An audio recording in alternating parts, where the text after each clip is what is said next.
სალომე ზურაბიშვილის საქართველოს გზის ბათუმის მერობის კანდიდატი გოჩა გუგუნავა მაჟორიტარი დეპუტატობის კანდიდატთან ავთანდილ თურმანიძესთან ერთად დღეს ტაბიძის 9 ნომერში მცხოვრებლებს შეხვდა.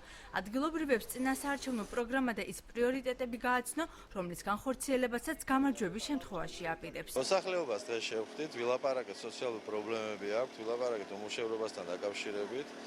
ჩვენ მოსვლის შემთხვევაში დავუკვირდით სიტყვა თქვით, რომ მერია იქნება გახსნილი, ჩაკეტილი სივრცე გაიხსნება, რომ აქედან გამომდინარე უფრო მეტი სამუშაო ადგილები შეიქმნება, როცა მოსახლეობასთან ურთიერთობა დამყარდება. დროა მოვაწესრიგოთ ბათუმის სლოგანით კოალიცია ნინო ბურჯანაძე ერთიანი ოპოზიციის წინასაარჩევნო შეხვედრები გრძელდება. მაჟორიტარი დეპუტატობის კანდიდატმა ხათუნა ფხაკაძემ საარჩევნო პროგრამა ამჯერად ტაბიძის 21 ნომერში მცხოვრებლებს გააცნო. დასაქმების პრობლემა, გაძვირებული ტარიფები, ეს საკითხებია, რომლებიც ადგილობრივებმა კანდიდატთან შეხვედრისას დასვეს.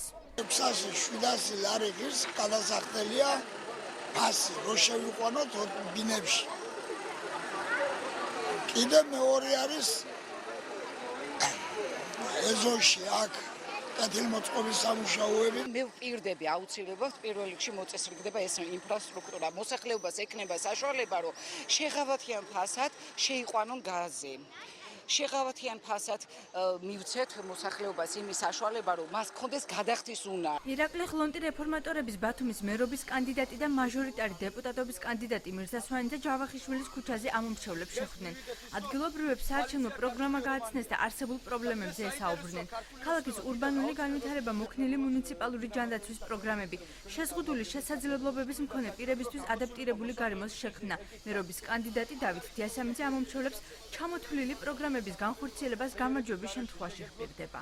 ძალიან კარგი ავტობიოგრაფიის მქონე, ძალიან ბევრ ადგილებში იყო დასაქმებული, აქტიური პიროვნებაა და ძალიან მისაღებია, იმიტომ რომ ახალგაზრდებს უნდა მივცეთ გზა, უნდა მივცეთ საშუალება. ჩვენ პირდებით მათ, რომ ყველა პრობლემას აბსოლუტურად გავაშიშვლებ. დღეს ქართული ოცნება ნაცვლად იმისა, რომ დადიოდეს მოსახლეობაში და რეალურად ეცნობოდეს პრობლემებს, მოსახლეობის მივიღეთ ნაცვლად ამისა, ჩვენ მივიღეთ საარჩევნო კარგვები ქალაქში, რაც არაფრის მცველი და არაფრის მომცემია, მაგრამ ჩვენ კიდევ ვაპირებთ მოსახლეობასთან შეხვედრად.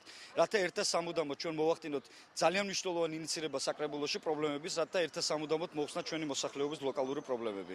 წინასაარჩევნო შეხვედრები მოსახლეობასთან 14 ივნისს დასრულდება.